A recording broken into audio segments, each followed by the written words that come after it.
Hello and welcome to The Parallel Path. The Parallel Path is a monthly podcast from the marketing team at Parallel Ag, bringing real conversations from across the agriculture industry. In each episode, we will sit down with equipment experts, service professionals, industry leaders, and farmers to talk about the challenges, innovations, and decisions shaping modern agriculture. From iron and uptime to technology and market trends, The Parallel Path focuses on the people and ideas that keep farms moving forward.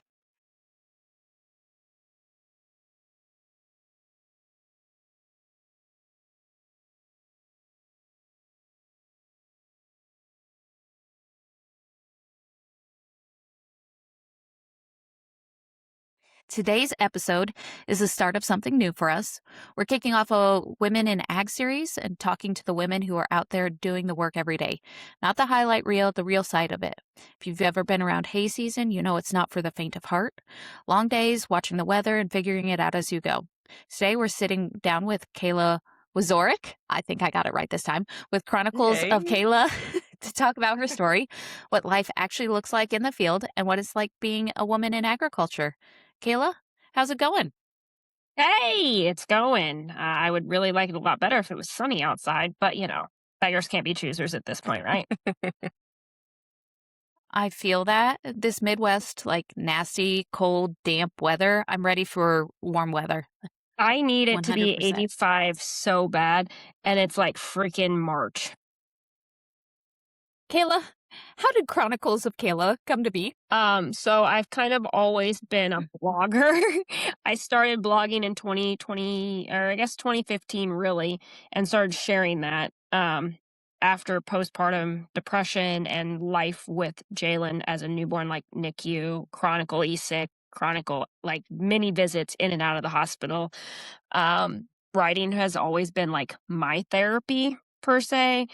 And then so it kind of formed from being a blog to when I quit my finance career at 2019, I guess that was when that happened. And then COVID happened in 2020.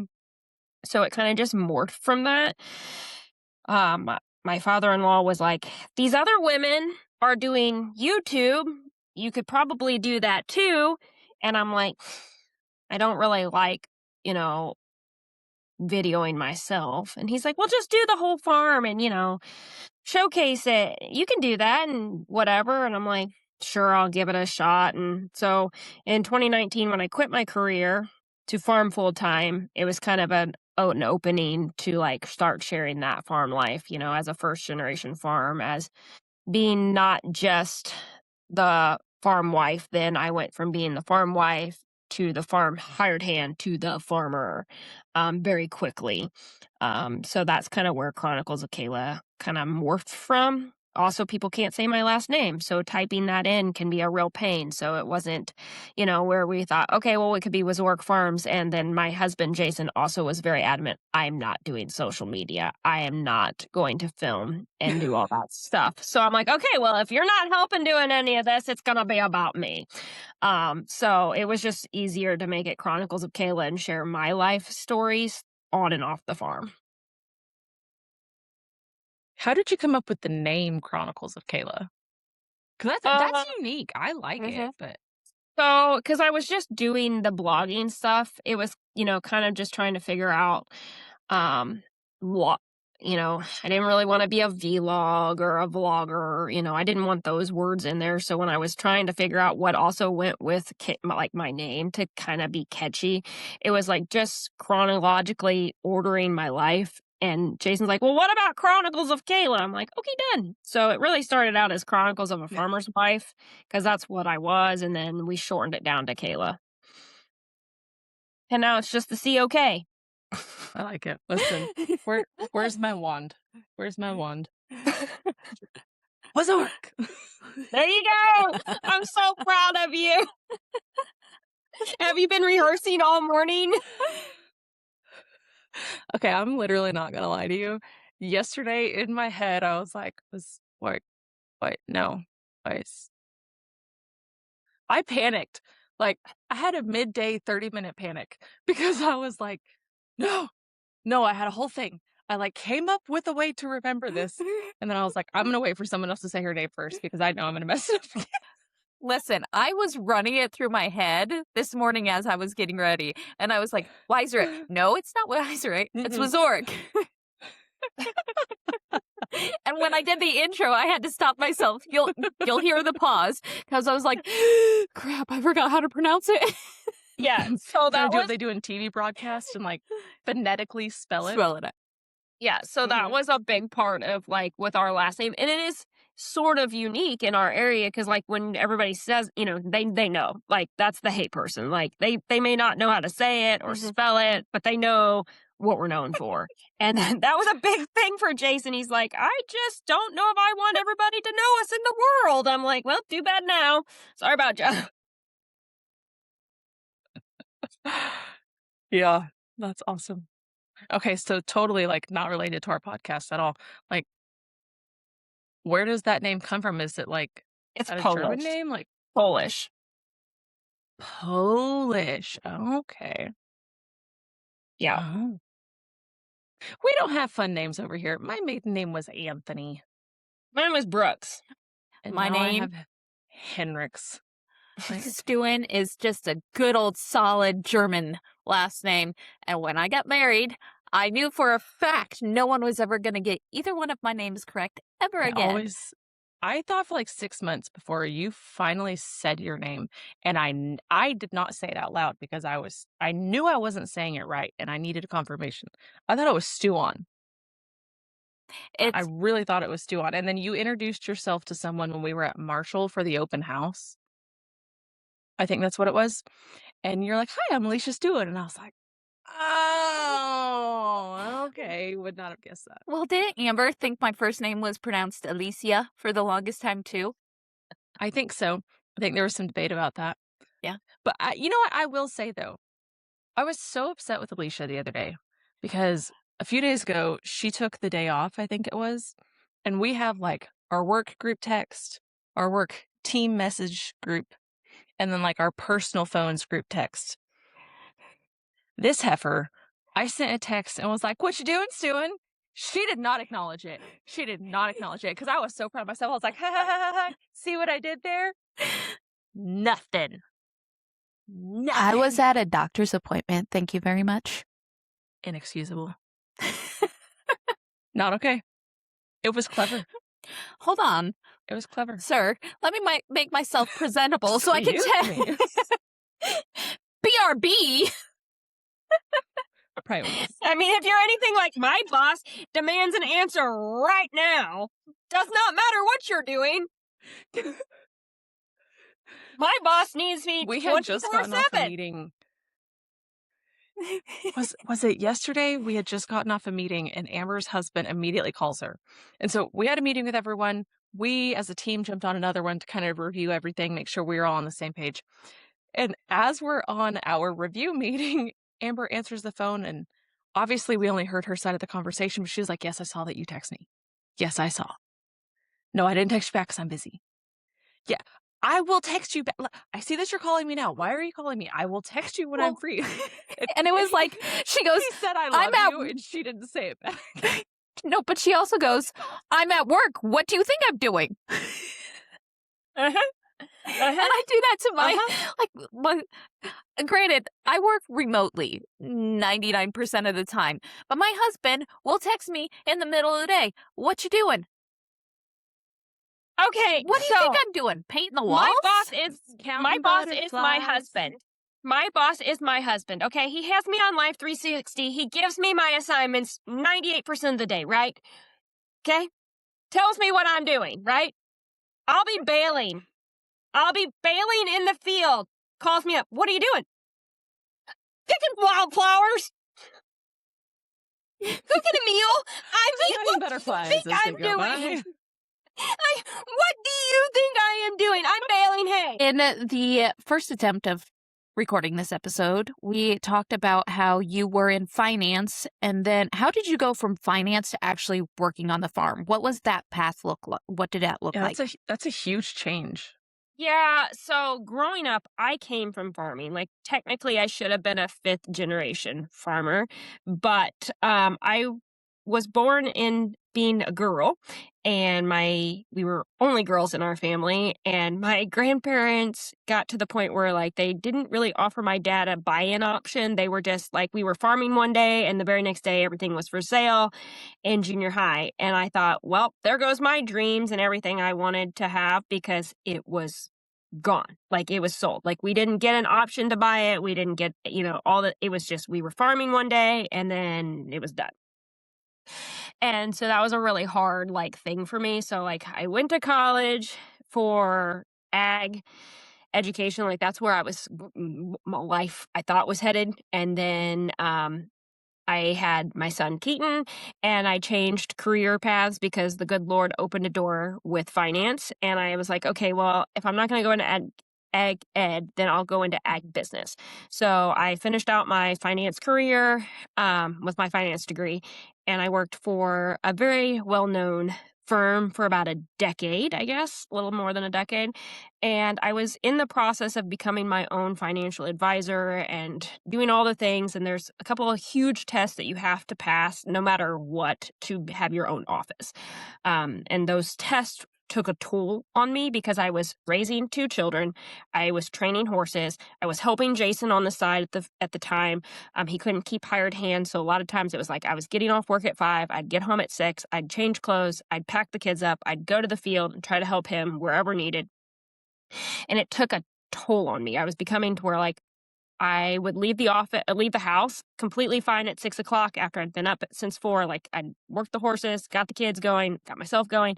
And by the time I got to the office, I was at utter meltdown. Like could not process. Like I had a good job, good life, good husband, good kids. I was hitting all these check marks, but at the end of the day, I was miserable. And it took me a long time and a lot of therapy to get to this point where I can say like, I was down a destructive path. I was climbing all these ladders because in our generation, you have to climb all these ladders and do the things that your parents didn't do. They didn't go to college. So I went to college. I got the good job and I hated it. I hated dressing up. I felt so fake, like did my hair, wore the pretty clothes, wore the heels, believe it or not, every single day. And so when I came home one day and told Jason, I said, I don't know how much more I can do this. Like, he's like, fine, why don't you take a break? And at that time, it was right before Christmas. The kids were off for Christmas break. I told my boss, I said, hey, I just need 2 weeks to like decompress, be home with the kids, enjoy the holidays, yada, yada, yada. Well, at the meantime, we were also getting cattle. And it was like just starting, like we had 2 bottle calves, and Jason and I were like kind of thinking about branching out, and we got a couple, like I think maybe 10 old broken mouth cows, like real dirt cheap, and they were having babies, and Jason was getting flustered because he'd never done anything with cattle except for rope them. And I was trying to pull calves, and I pretty much told my boss, I said, hey, I think I'm going to quit my job. And he's like, well, why don't you just take some time off? You can, in that company, you can take a 90-day break without like losing all your benefits. Like I wouldn't get paid, but I would still be able to like come back in 90 days and still have my same job and say still. So I pretty much was like, okay, fine, I'll sign the paperwork, whatever. And Jason and I got more cows, and then COVID was happening, and he's like, I can't keep hired hands. I'm like, well, I know why. And needless to say, I never went back to my career. I started fresh as the full-time. It started out as a hired hand, like essentially. Jason's like, you just have to bale hay. That's all I want you to do. Keep doing the field meals. You bale the hay and raise the kids, and that's all I need you to do. Like we had a hired hand, and he did all the grunt work, helping Jason. And I just literally showed up to the field with the tractor, baled hay, and then that was it, right? Well, then our hired hand wanted to do his own thing and start his own business. And Jason looked at me. He's like, do you think we can do this? Do I have an option? And he's like, well, no, not really. So we cut the hired hands out, knowing that Keaton was coming, like he was getting older. And so then it was just been me and Jason for the last 6 years. Like essentially there was a year and a half that Keaton helped us a lot, raking and doing all the things. And then last year, Keaton didn't help us at all. And so this year, Jason's like, do you think we can keep doing this with it's just us? I said, I think so. It depends on how much more do you want to do. And we're doing more than I ever thought possible. And then when I looked back last year, it's like we baled 65,000 bales, small squares. I only missed 1 day of baling in between all the bullshit that I was dealing with. I'm like, yeah, I think we can do it. I mean, like, I think we can figure it out. So this year we upgraded another piece of equipment to help us achieve those goals. And that's kind of been it in a nutshell. I went from finance to farm wife to farm hand to farmer, like very successively. And, not to toot my own horn, but Jason and I are one of the biggest hay producers in 6 counties. Like, we have made a name for toot that ourselves. horn, girl. Right. Toot, toot. So, I mean, it has taken us a long time. I mean, this wasn't a business that was given to Jason. He's been doing it since 2007 as an SAE project in FFA. So, I mean, like, really just in the last 6 years has our business went from being baling like 20,000 bales to that 65,000 bale mark. And I know this is going to be hard for you to actually answer because there has been no normal for you for the last 18 months. Yeah. But if you had to tell us what a normal, typical day for you looks like, what would it be? Or an ideal day? That might be better, yeah. An ideal day would be that, like, there's no overcast and humidity and no parts broke or shit just works, right? But that's farming. Like, you can say we do the same things every single day, but at the end of the day, if you go back and be like, oh, hey, I did this every single day, we still don't do it in that same repetitive moment every single day. Like, we've had this conversation a lot with some other people, and they're like, well, what do you do all day? I mean, you just bale hay all day? I'm like, well, no. Like, I mean, it's all centered around hay. Like, today, we're not baling hay, but we're working on the hay barns to get ready for hay. And tomorrow we're delivering hay. And Sunday, depending on what this rain front does tonight, we're going to mow hay. And then it just starts that cycle. For us, it's like everything is centered around hay. Whether it's mowing it, raking it, baling it, tedding it, delivering it, just moving it around, maybe even just unloading trucks. Like, there's never a day that we don't do something with hay involved. Where do you market your hay? You were talking about 65,000 bales, and that's like, to me, that's a lot of hay bales. And I can't imagine, like, as someone who has actually got hay from you for my kids' 4-H projects, Little Rabbits. The amount of hay you have in your buildings is insane. Yeah. Where do you market that? So we have become really successful, and it's taken a lot of time. Like, we don't advertise. Like, we are to that point now that we have established the same clientele, and that's what we shoot for. Like, we want repetitive. We know, everybody that has animals are gonna buy hay, right? Like, very rarely are we gonna get to a point where you don't need hay unless you literally sell out, right? So that's become our niche market, was going for the people that need hay. We focus a lot on the equine market. So Jason has these little cute semis that he's made me learn how to drive. And we deliver, I would say, 86% of our hay. They're at least 100 miles from the house. We've had some pretty big opportunities. The Purina Research facility that is down in Gray Summit, we feed all their equine horses. Like, they have 2 hay suppliers. It's Stanley and JKW. Wow. And we've done that for the last several years. Look at you. That's huge.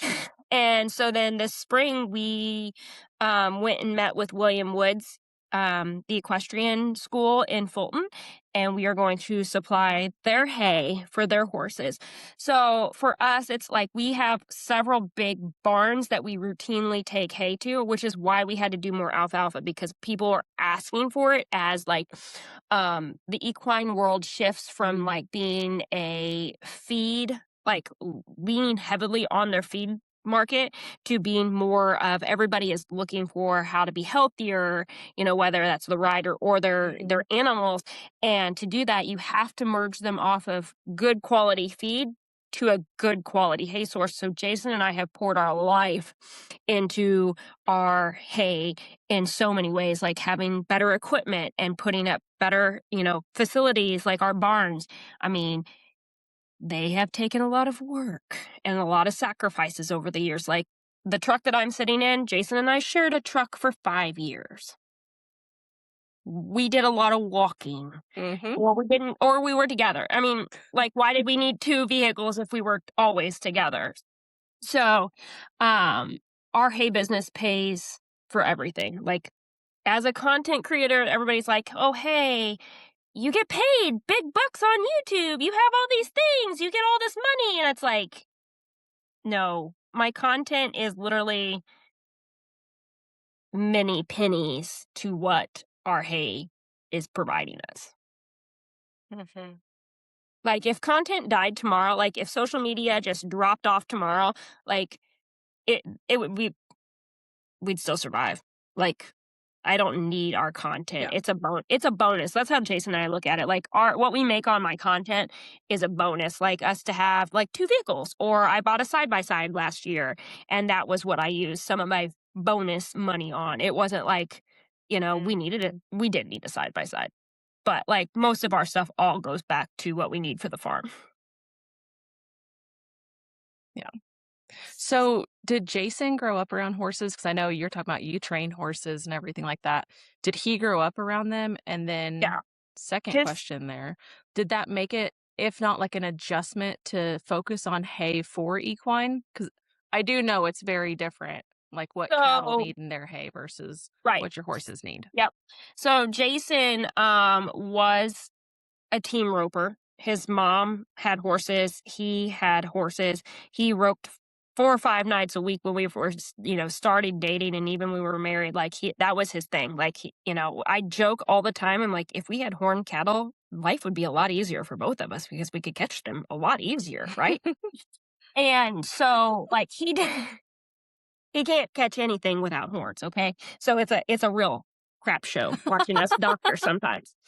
Um, but for him, like, we didn't have cattle until 2019, but the reason we have cattle is because we needed somewhere to go with the hay that we couldn't sell because it wasn't equine quality. We've been chasing the equine market the last several years, mainly because of the outreach that I have, and just putting word into mouth of people like, hey, we have alfalfa. Hey, we have this protein level. And cattle, like, and there are different needs for even cattle. Like, our alfalfa is dairy quality. Like, there's like dairy quality and then feedlot quality and then it's like run of the mill. So, like, for us, everything that we strive for goes into a small square for the equine market, or like the sheep market, or like the bunny market. And our cattle hay is mainly stuff that, like, gets rained on. The And Alicia market. And so the round baler for us is solely more for us. Like, so when we round bale hay, that's more for our cattle. We sell some, but it's not a market we chase. The round bale market for us is just non-existent. Everything for us goes into a small square that is physically good quality. Yeah. So did you guys start focusing on equine hay? Yeah. Yeah. Jason, when we started, like, trying to figure out how to make certain numbers happen, and we started Jason would get on the phone, he'd just start calling horse barns. Like, hey, do you need hay? Do you need hay? And then it became like, okay, well, we need to be a certain, feed ration. It's got to be a certain protein. It needs to have certain fiber. And Jason's like, okay, well, then we get on with our nutritionists and our soil people and get into the nitty gritty of, like, the microbiomes and all that fun stuff that I thrive on. And so when we started getting into the science of good hay, like, I could talk about this for hours, like, y'all don't even know. We started really, like, okay, like, here's a paper. This is what our hay like, this is what our hay quality is. And so then it just started blooming from there. And it went from, like, going from 1 barn a month to then we picked up 4 barns, and it was just chasing that. And in our area, there's not a whole lot of equine barns in our spot. So that's why we have to we have to deliver. And that's where Jason's made a name for himself, because a lot of people are like, nope, not delivering. We're not going to stack it in a loft, and then changing the way we handle our hay, the way we deliver our hay. Like, it's nothing for Jason. Like, tomorrow we're delivering 420 bales. I don't have to buck a single one of those because we're hauling our skid loader. And Jason's gonna, actually, we're not even hauling our skid loader. The guy has a skid loader, so we'll just take our spear. Jason will hop in the skid loader. Boom, boom. We're unloading in 20 minutes and on our way. Like, we have become so efficient.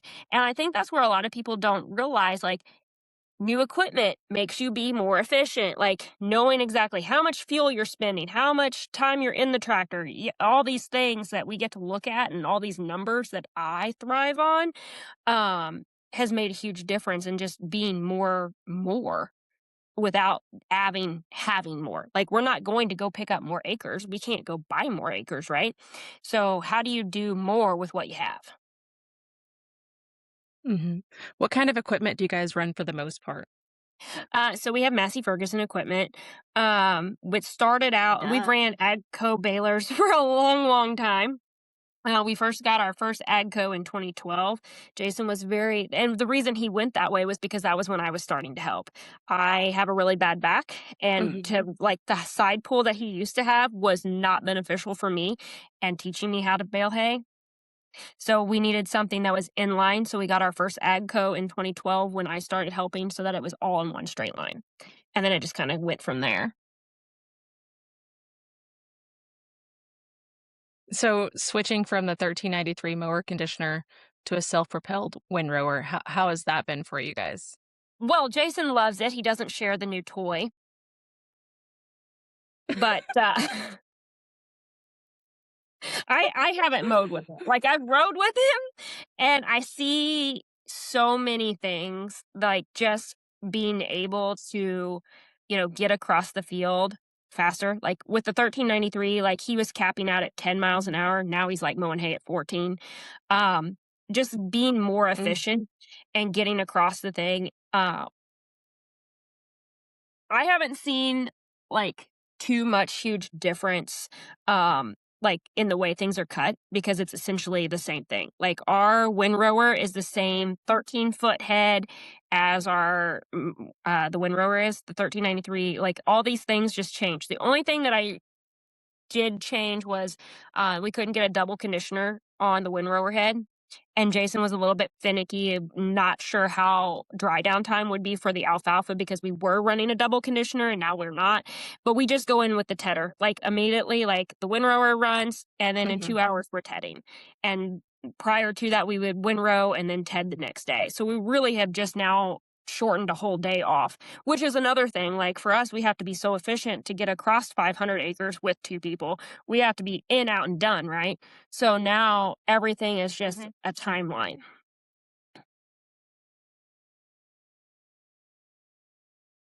Yeah. Once again, I was so invested that I completely forgot what question to ask next. Well, so it's not really fair to say you've not driven the new windrower, right? Because you got to do some donuts in it, at least. I mean, you got to have a little fun with it. I had to have fun. I did have fun because I ran it for a little bit. I did new donuts in Parallel Ag's parking lot because Eric told me to. And Whoop, whoop. And then I did drive it from, like, the shop to our house and nearly scared myself because I went to put, like, clutch, brake. There are no clutches and brakes. And I'm like, was like stomping down, and Jason's like, "This is dangerous." I'm like, "And you want me to drive this thing?" Needless to say, I whipped it real hard into the driveway. And Jason's like, You're like, "Yeah." we got insurance on this thing, right? Jason's like, "And this is why I told you. I didn't know if this was going to be your thing." I said, "Well, in my defense, I'm like, can we put me in, like, grass hay that, like, I can take my time and I can learn?" So all we've done is mow alfalfa, really. So I'm hoping maybe next week I can, drive it 2 swaths down to figure out how things are, because I know how this is going to go. He's going to get busy. He's going to have, and this is how our whole life has been, our whole relationship. He is not a teacher to save his life. Like, his idea is get in and go. I do not thrive with that. I want to know what Sink or buttons swim. to push. I want to know how to do it meticulously, because if not, he's going to get flustered with me. It's the nicest way I can say that. So I just will have to learn, because it will never fail. He will call and say, hey, I have to deliver this, but the hay needs to be mowed, so you're going to have to just go figure it out. That is why I drive a semi now, because he needed something, and he's like, you're just going to have to bring it to me. Like, you have to bring me the semi. And I'm like, okay. He's like, you can Okay, drive. then. You And you're can like, well, drive. the semi has a clutch. I got this. It does have a clutch, and he's like, you can drive the 5-speed just fine. You can drive 9. I'm like, I'll figure it out. Mhm. I'll figure it out. Hey, And I used to say that our 10-speed wheat truck was easier to drive than our 5-speed. I so loved our 10-speed. when Keaton first started learning how to drive, we had this little Mitsubishi, I don't even know what it was, this little foreign thing, right? You drive on the left, the opposite side. Like, you sit on the passenger side and you shift left. Oh. Yeah, so much fun. Like, he loved that little thing. And Jason's like, when you can master left-handed shifting, then we're going to swap you and put you in a semi. And there was one summer, that's all, like, Keaton raked hay and drove the truck, and he thought he was big shit, because he'd just blow by and he'd be like, I'm in your semi, see you later. Bye. Thank you. That's awesome. So, That's yeah. awesome. Well, I know you were a big partner with Massey Ferguson for the last handful of years. How did that come to be? Like, what was your experience partnering with them? So really, it was just by God, like, literally. Jason had seen, we were due for a new 1840. Jason had been seeing, like, little talks about this 1842S coming out. And so he called the dealer. He's like, hey, I seen these on YouTube. What's the deal? Dealer's like, there's no new 1842. There's nothing. Like, you don't want that. That's a big string. Like, that's not what you want. And he's like, no, I've been seeing it. It's on the world.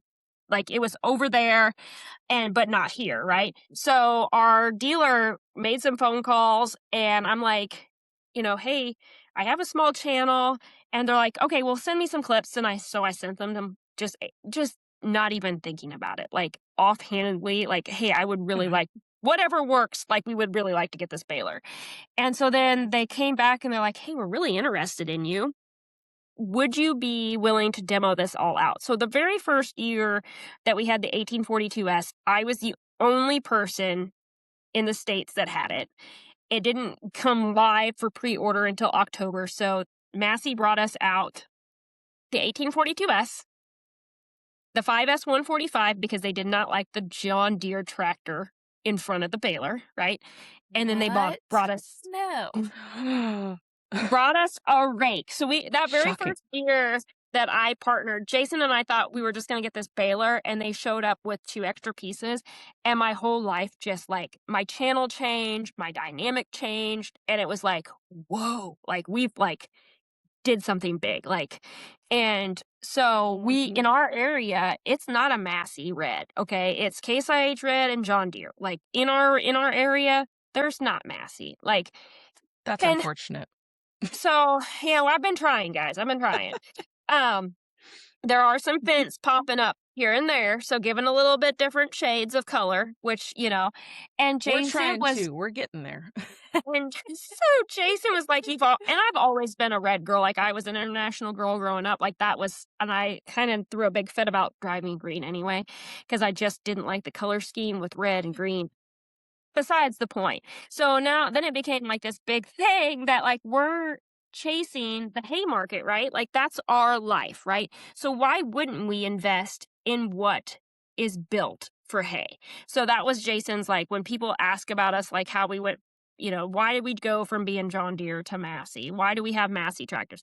Well, they know the hay business. It's proven year after year after year. And I really like my tractors. I mean, we got rid of everything else, and now we have 3 Masseys. I mean, it goes to show that when you find something that works for you, keep doing it, right? Like, keep going. Just because what works for our farm would not work for, the farm down the road, whatever. But why not chase what our market is? And that's the hay. and Massey Ferguson knows hay. Yeah. Well, and that really speaks to the brand loyalty, like, not being loyal to the brand simply because the history of the name, but being loyal to the brand because it's what's right for you and your operation. Yeah. And Yeah. I think And that kind of gets mixed up a lot. And for us, it's like a lot of people are like, "Oh, they got a new piece of equipment." Okay, yeah, we did. But at the end of the day, we still bought that piece of equipment. Like, we're advocating because it worked. Like, why wouldn't we share what's working for us? It has made our difference. I mean, literally, like, we went from baling 30,000 bales to 65,000 bales, and I wasn't home a lot last year. Like, I bounced from being in the hospital to being in the field, like, every single day.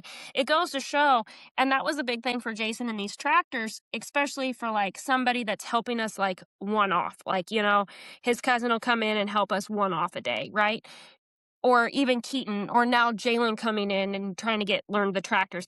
All three of our tractors have the same transmission, the same setup. They look and feel the same. So you know exactly every time you get in, whether it's the 115 or the 145 or even my 6S, they're all the same. You don't have to figure out, okay, well, what to push this button and what to push this button.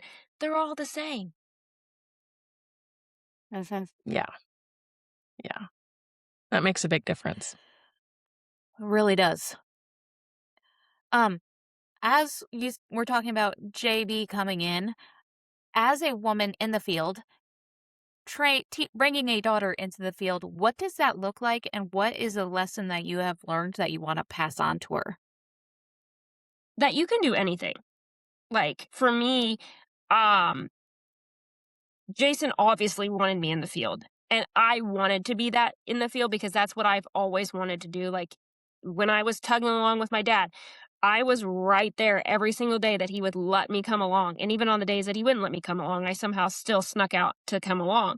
And that's all I ever wanted to do was farm. But I just want her to know that it's okay that if you don't want to farm the way mommy does it, that's okay. Like, there are so many aspects to You the can go into farming world. finance.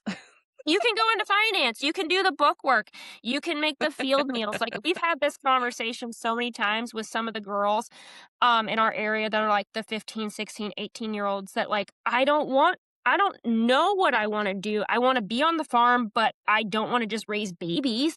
And I'm like, okay, so there's still parts to be ran. You can learn how to run a tractor. There's book work. You want to do the field meal mom thing? Hey, I like to eat because I don't get those. Like, I don't get field meals in the day because I'm already in the tractor, right? So that's one of those things that there are so many things you can do within the farming ag world that just because I do it and love it doesn't mean you have to love it. And that was one of the things, like Jalen, I think time will change her as we go on. But for the last 10 years, it was always Keaton taking over the hay business. Everything we've done and every move we've made was for Keaton to take over the business, not her. Like, she wanted to do the cattle. She wanted to train the horses. And we all thought, okay, great. Keaton will take over our business. She'll do the cattle because it wasn't really his thing. He did it because his mama wanted him to. And it was fine. And now she's thrown in the mix as the only child now that he's gone. And she's like, I'm not ready to be in a tractor. And mentally she's not, but that was Keaton's thing. So she doesn't she's like, I'll go in the swather. She loves riding in the windrower because he was not in it. So it's just trying to find that balance of, hey, like, you're 10, you have your whole life, and you can decide whatever you want to do. Just because this is mommy and daddy's dream doesn't mean it has to be your dream too. Yeah. Yeah. I think we've talked about this before, though, but have there been situations where, as a woman in ag, you've unnecessarily had to prove yourself? Like, you shouldn't have Every single because day. you I knew just as much or Yep. more? Yeah, every single day. Like, when I first started out, I was told, wear the lipstick, do the hair, wear the cute clothes, because that's what, that's what girls do, Smile. right? Yeah, smile, be happy. And I got more flack for showing up being cute than I did just showing up with dirty hair and dirt under my nails. I've had to strive so hard in a man's world, and it shouldn't be like that, but in our area, I wasn't being taken serious because I was looking too pretty. And that's fine. Works out better for me that I don't have to do my hair every day, that I don't have to keep up my nail, But at the same time, I lost part of myself in that aspect over the last several years because I went from I was just the hired hand. Like I was just Jason's right hand, right? So I stopped losing that feminine side and I was just being one of the guys. Like we go on Fridays for lunch and I'm the only female sitting at that table with a host of farmers. And it took a long time for them to realize like she knows her shit. And I've had to work really hard to know my shit. And I take a lot of pride in that. Like I remember before I was a partner with Massey being at National Farm Show and sitting up at the 1840 and one guy came in and asked something. Made some comment about like, hey, can I help you? Like, and he just brushed me off, right? Like told me it was like, no, I'll just find a dealer. I'm like, that's fine. No big deal. I don't work for Massey. I was just there for myself, right? And then the following year I was there on the stage with Massey. I stood up there and talked about the 1842S, and that guy came back, asked me the same question, did not realize it was me.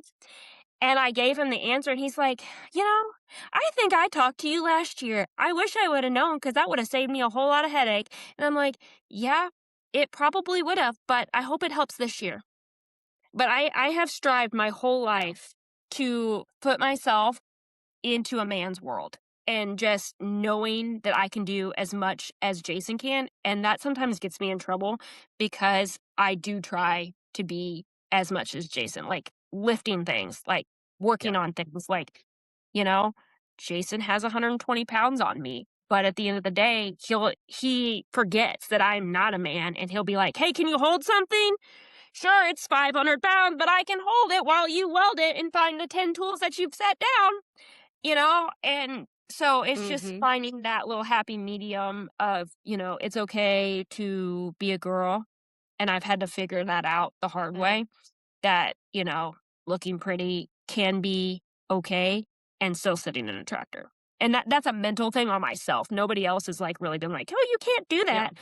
That's been a me thing that like, it's okay for me to wear pink in the tractor instead of just my normal black. Yeah. I was kind of spoiled. I have 3 brothers and obviously my dad. And I not once ever growing up, whether it was playing baseball, whether it was playing basketball, farming, whatever, I was never once treated differently because I was the only girl or anything. I mean, I still did everything that they did on the farm minus the mechanic work. Like I don't have a mechanically inclined brain. To me, it still blows my mind that my brother can work on something he's never worked on before, go through stuff, and he's like, that's the carburetor. Like, how did you get there? Like, I've had to learn. I've had to learn. So I was, yeah. Because my mind does not work like that either. Yeah. I never experienced that. My dad didn't even have the conversations with me like that was the world that I was going into. And so when I started hearing people talk about that high school and college, I was like, oh, people are just being dramatic. Like it's not that bad. Then I experienced it a few times and I was kind of culture shocked a little bit, but it is kind of crazy how it happens. But even my brothers, I don't wear makeup very often, even as an adult. Like I will wear it like to dress up nice for events, like on a date night with my husband sometimes, but even sometimes I don't dress up then. But the few times like in high school and college where I was feeling pretty and I'd like throw mascara on or like kind of fix my hair a little bit and then go cut wheat, my brothers were like, what's on your face? That's brothers for you. Well, so that was us. That? Why did you do that? So they thought it was so weird when I put makeup on. The week of the funeral, so like we had the funeral visitation and then we had a wedding on Saturday. So like everything was Tuesday, Wednesday, and I had a few days and then we had a wedding on Saturday that we went to. So I dressed up and got ready and did my hair and my makeup 3 days. Okay. And so by the 3rd day, the farmers that we went to this wedding with were like, Kayla, do you feel well? I'm like, no, I do not. Well, obviously not. I do not feel well, but Jason just rolled up with the lawnmower. Sorry. He's asking for lunch. Bobby Boucher, here he comes. I hope y'all got that reference. Oh gosh. I half expected him to open the The water door and boy. be like, "Why are you on the phone in the truck?" Because that's usually how it goes. Like, I'll be on a phone call and he'll just be like, "What are you doing? Why are you still sitting in the truck?" Well, that's where I take 98% of my phone calls, is a tractor or a truck. You have to sometimes. Well, and that's a Gotta nice fit thing, it like, in where for you us. can. Well, and that's the nice thing, like, with our tractors, it's all Bluetooth, it's all on the screens, so I just answer the phone, and it's like, I can keep working because it's all right there. That was, like, there are a few things that sold me on the tractor, so, like, when we custom made that black one, I'm like, "Okay, Bluetooth, the heated seat, and the swivel." Did we lose Kayla? It says reconnecting. She's You're fine. back! Too hot to That's work okay. because it got Yeah. hot, and then it was doing weird things, and I'm like, "Okay, well, I'll connect on my computer." Well, nope, it wasn't gonna do that either. Oh. How has I know when you first started your partnership with Massey Ferguson, you guys were using a different dealer, and at the time, we were not an AGCO dealer in your area. Right. Now that we are, and now that you've switched, how has your experience been different working with Parallel Ag as a dealership, especially in Montgomery City? Yeah. So for us, and it's always been like that, and that was why we were essentially went the green paint for 1 year, because that dealer is 11 miles from the house, Yes, sir. and our AGCO dealer was 90 minutes from the Mm. house. Okay. And we loved Loft. Like, we had used Loft all along, like, for 10 plus years, but it also came down to, okay, an hour and a half drive there. That put us back 4 hours essentially to get parts and have Mhm. things up and going. And that's a lot of time. Like, Mhm. for hay to sit there for 4 hours is make or break. Like, Yeah. it's not quite like when you're cutting beans or shelling corn where you can stop and it be okay. Like, for us, it's go. Like, when we start baling, it's get it done. And when we found out that Parallel Ag was moving in, which was only going to be 32 minutes from the shop, that was a huge game changer. Dealership, and it doesn't matter if it's pink, blue, red, green, whatever. Dealership partnerships are huge, because when you need something and you need it now, it comes down to, like, phone call, I'll be there in 30 minutes. Like, I'm a little bit biased because Montgomery City is also close to where I grew up from. So a lot of the guys that work at Parallel Ag, I know personally. So they get a little bit more the real me than maybe other dealerships do. So when I call, it's like, "Hey, I need this now." And they're like, "Kayla, how bad is now?" I'm like, "Now." So last week we were baling hay, and my black 6S, that is the only thing that we have to run or so we thought could run the baler and the Baron, right? It blew a very sensitive hydraulic line. Oh. Mm. And it wasn't like it was just a hose. It was a whole line underneath. Like, I drained the whole Oh. hydraulic in a matter of like a minute. Mhm. Like, I heard it, and then I'm like, "Oh, and then the bearing went down, like, because it had no hydraulic Mhm. pressure. And so I got a code on the screen, and I started smelling something hot, and I flipped it off. I got out, and I'm like calling Jason. I'm like, "We got massive problems. I have oil." Like, I mean, like, it dumped the whole oil on the ground. Mhm. Like, we couldn't even turn it back on because there was no oil. Mm. And so, like, I'm like calling Eric at Parallel. I'm like, "Hey, we have a situation and I need a tech now." And he's like, "Well, my tech is like down in St. Louis. He can't get there." I'm like, "I need hay down. Like, who's more important?" Like, no. And so Jason and I She's got like, underneath there. Me. It's me. But and it was fine because we didn't they weren't we knew they weren't gonna have the part. It was more or less we needed to order the part, but we needed to know what part we needed. So Jason and I got underneath there and figured out what line had blown, and then so we called Eric back and it's like, "Hey, we need this." And he's like, "Okay, fine." And the part that we needed was in California. and not California, Missouri, because Eric was like, "Hey, I'll drive. Like, I'll get in now. I'll go get the part. We'll have it on. Have you going next day." And that was the big thing for us with Parallel because it is, their whole slogan is 24/7. We're going to Mhm. keep running. And this isn't our first situation where we've had to like call and be like, "Hey, I have hay on the ground. I need you now," type thing. We had that last year when the 6X actually went to Farm Progress Show, that you guys had brought out a 7S for us to just kind of see if that would fit us better. We only had it for like a couple of days just to get some hay done, Mhm. and it had an issue. And nothing that was built wrong. It just was having a def code issue. And the poor little guy from Mount Sterling came in on a Saturday and he spent 8 hours in a 100-degree field with us in August. And I couldn't bail and get it done because we couldn't get past this sensor code. And Jason, this is like the first time really our whole ever knowing Jason that he doesn't do the maintenance ourselves because we have warranty work, right? That's part of buying a new tractor or buying new Right. equipment. You have this warranty. And where we've saved so much money over the years is because Jason does everything in-house. Like the semis, the oil changes, the trucks, all these things we do in-house, and that saves us in the long term so that now that we Mhm. have these fancy tractors and they have warranties, I'm like, should I not be like doing something? Like handing you a tool, you know? And so that was a big thing for us, and it doesn't matter what brand of tractor you want the best partnership with a dealership. Like you want somebody that'll answer your call, at 2 p.m. or whether it's 8 p.m. Like we are very blessed with a really good dealership. Yeah. And, I think it's a really important thing to remember, like, no matter your color of tractor, no matter your brand, no matter how new it is, no Yep. matter your truck, you can have a Dodge, you can have a Ford, doesn't matter. It's inevitably going to break down at some Yeah. point. Like, it's I mean, mechanical. It it's will have an issue. It's a guarantee it's going to have an It issue. that Jason has always said, if you use it, be prepared for a breakdown. Oh, Like, yeah. like we have Yeah. brand new bowlers. Something is going to be, Mhm. and I mean, like it's going to break. When you Right. put that many bales through it in a year, something is Yeah. bound to happen. It's just, that's the way life is. If that Right. was, we'd all be running perfectly, right? Right.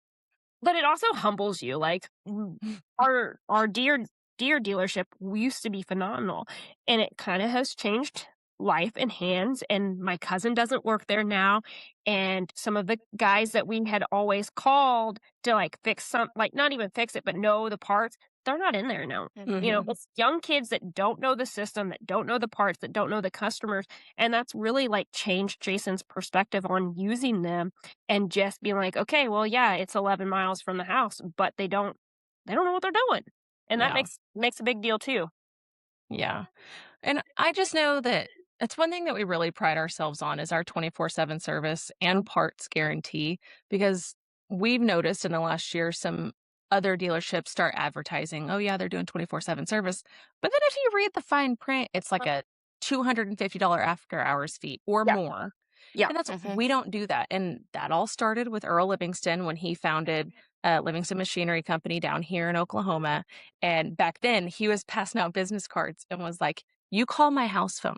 If you break down at 2 o'clock in the morning, I will be there." And we still do that. We incorporated that at ACM whenever we merged and everything. And it's dramatically different. But again, every piece of machinery is going to have issues at some point. And the fact that everyone can rely on us. We will show up. We yeah. will take care of you. That is I think that's our best thing about our business, truthfully. Well, and Jason was very much like that's how we are with our business. Like, Yeah. it wasn't so bad but now that we have the bundles, like you can't see that bale 2, 3 is hot Mhm. until you get in there. And we've Mhm. always prided ourselves, like if you get a bad bale, you have to keep it and tell us you have a bad bale. We will Yeah. honor, like we will bring you new hay. You're not happy with it.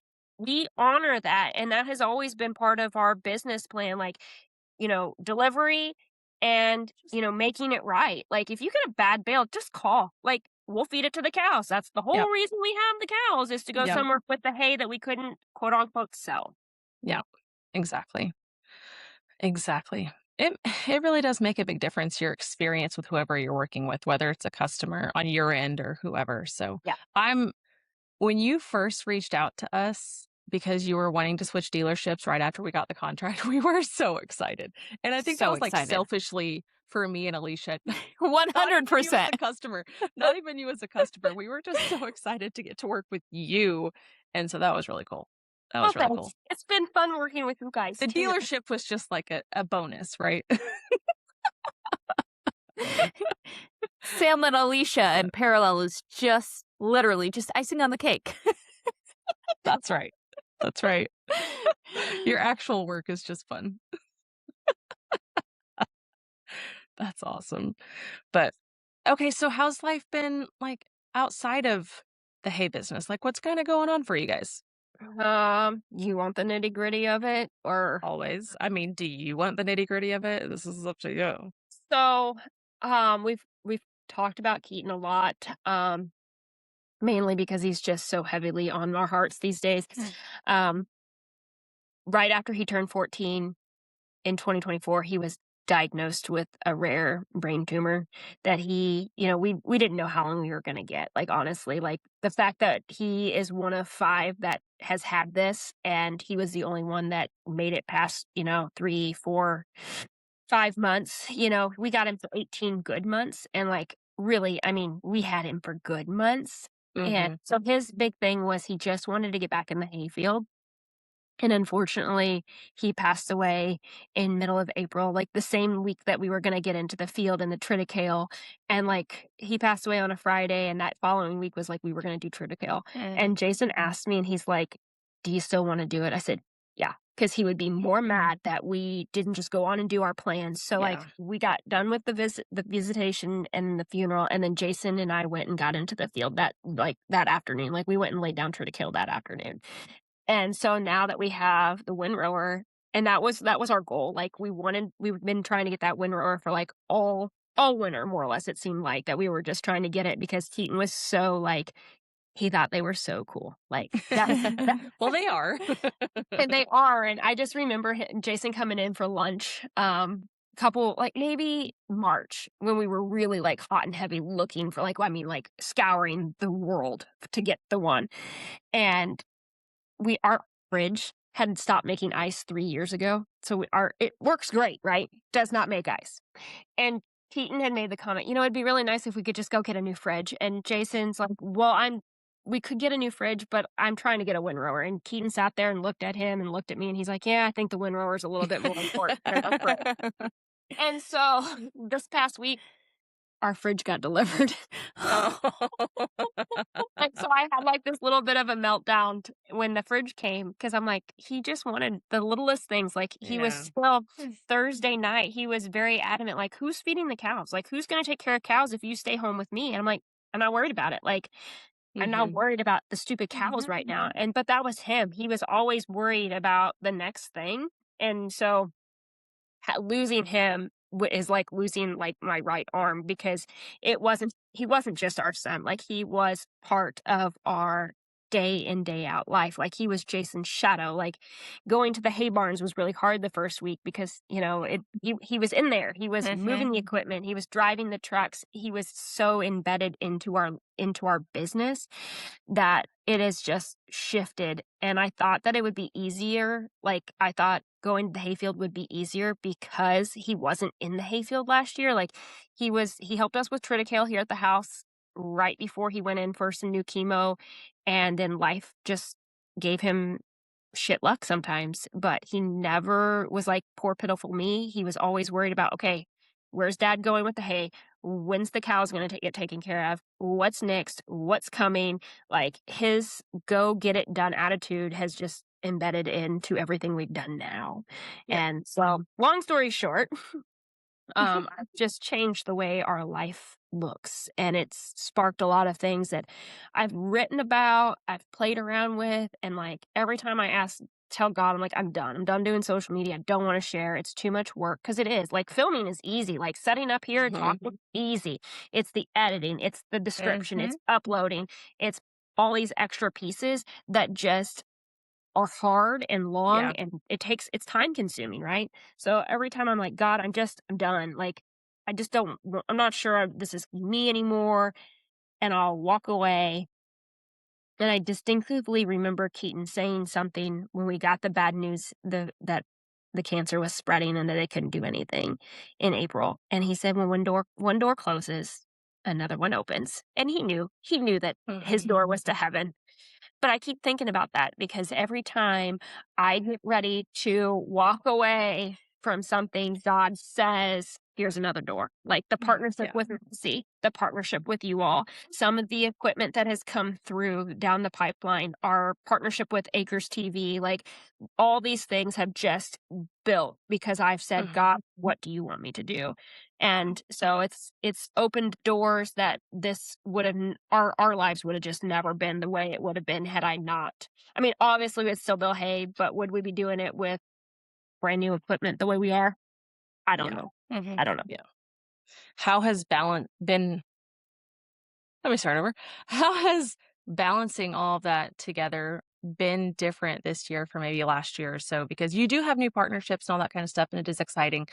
But you guys are in such a more challenging part of life now. How has balancing that been going? I guess it's been okay. Like balancing act. Hold on one second. What do you need? You need something. Can you give me like? I know. Hi, Jason. We Come need make her a for few cameo, more minutes still. Jason. I've got one on my lap. Can you give me 5 more minutes? Okay, that's fine. I just 10. know what we're doing. 10 lunch. Go find Jalen and take them outside. We can have peanut butter. His favorite. I love it. I love it. Okay. So balancing act, finding the balancing act. Honestly, I've struggled because I've been such like, okay, I have an appointment here. We have to be in St. Louis, and that's 2 hours to an appointment. And we're there for 2 hours, and I drive 2 hours home, which really is 3 hours home. So that's a 6-hour day. And then I come home, I change clothes, and I go to the field, right? Well, now I'm like, what do I do with all this time? Like, where do I go? So, like, I've been riding my horse more. I've been training my colt more that has been on the back burner. I take time to like actually walk through the cows. Like my house is sort of clean for once, you know? And so it's just, we haven't got into the nitty gritty of hay season yet. And I really need that like mentally. And that's been a struggle because mental health has always been an issue. I wouldn't say an issue, but something I've struggled with my whole life. And trying to find that little low key medium of like, okay, trying to stay above and not drowned. Work keeps me grounded. And if I'm busy, that means I'm working and my body is moving and my brain is busy. And it's literally in the middle of the night that it hits the worst. Yeah. So I'm like just laying there. Your mind's just going. Yeah. Yeah. I can relate. Yeah. Well, we're proud of you. You do a great job. Yes. You do a great job. You really do. You and Jason both. You more than him, obviously. Duh. He's outside. He can't hear anything. Dang it. He walked off. I still stand by what I said. Well, we're getting close to wrapping this thing up. Are there any like announcements or big stuff going on for you guys? Like, is there anything else about the operation you want to tell us about? What do you want to know about? I think the last time you kind of teased a little bit of something, Yeah. a secret project you were working on. Yes. Oh, there's like, it's not really a secret. I've hinted it on a lot on social media.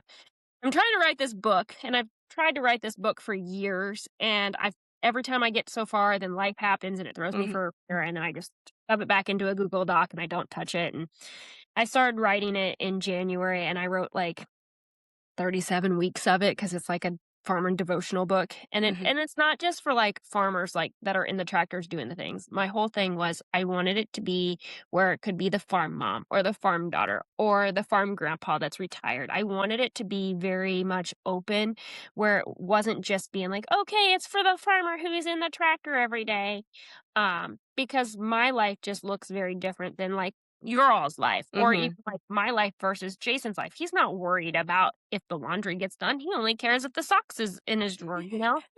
And so just finding that balance of learning how to like, okay, he's hungry and he's not going to be happy with the peanut butter jelly today.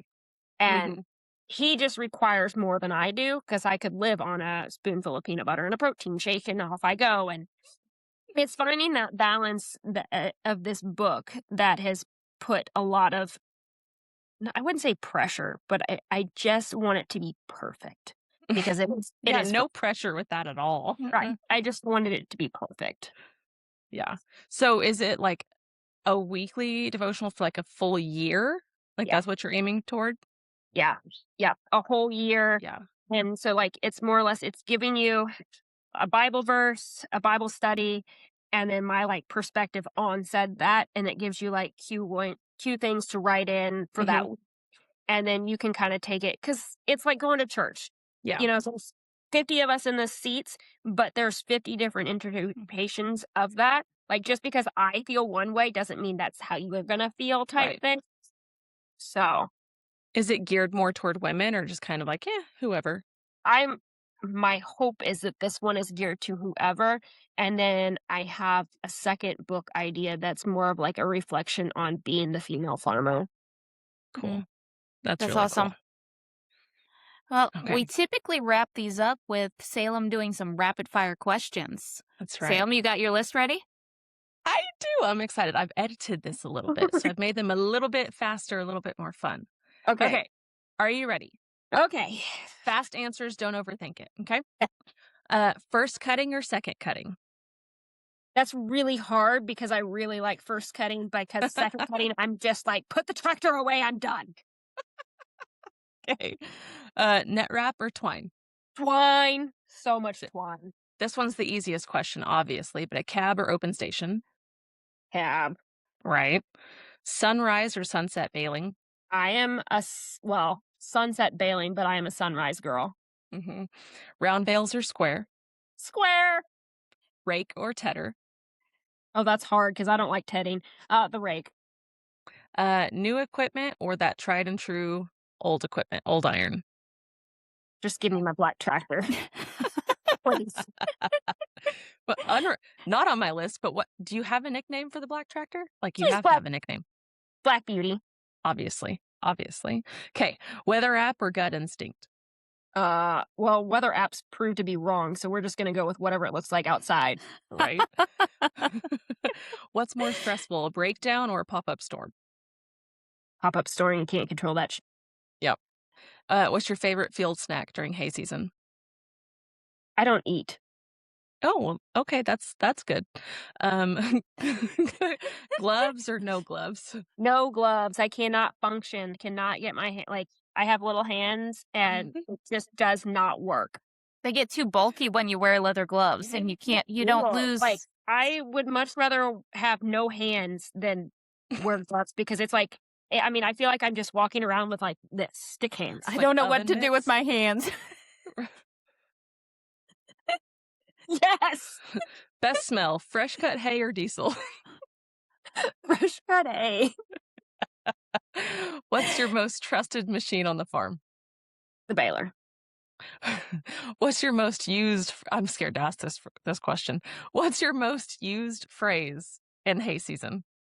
I can't say that. She doesn't have headphones on. She can't hear you.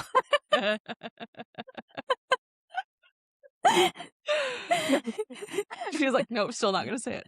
Okay. A clean tractor cab. They're barn words. Barn words. Barn word. Exactly. Barn Works words. for us. We have barn words and tractor words. That's right.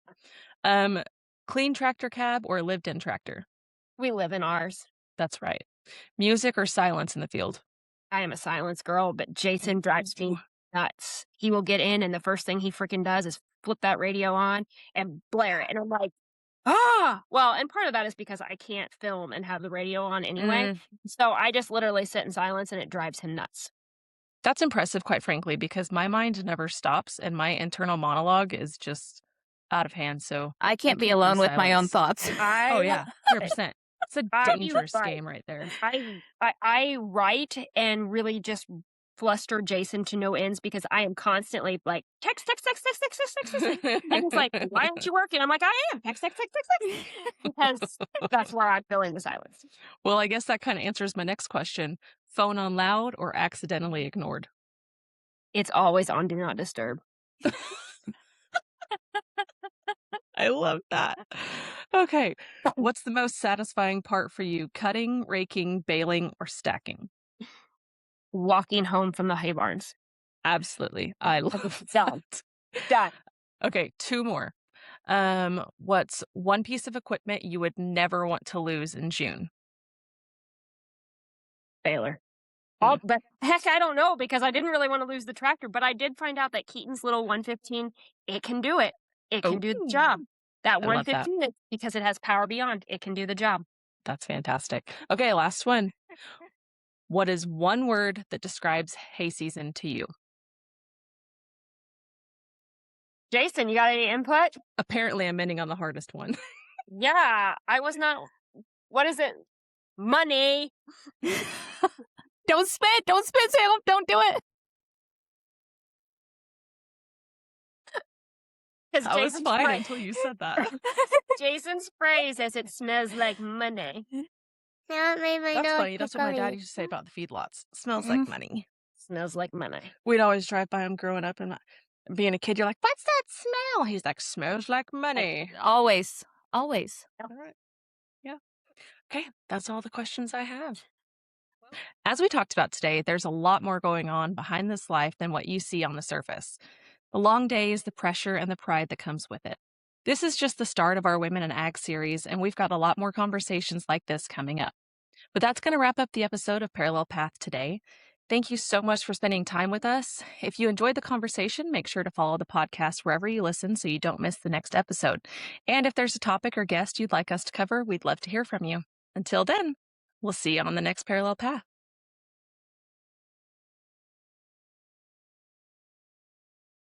Listen.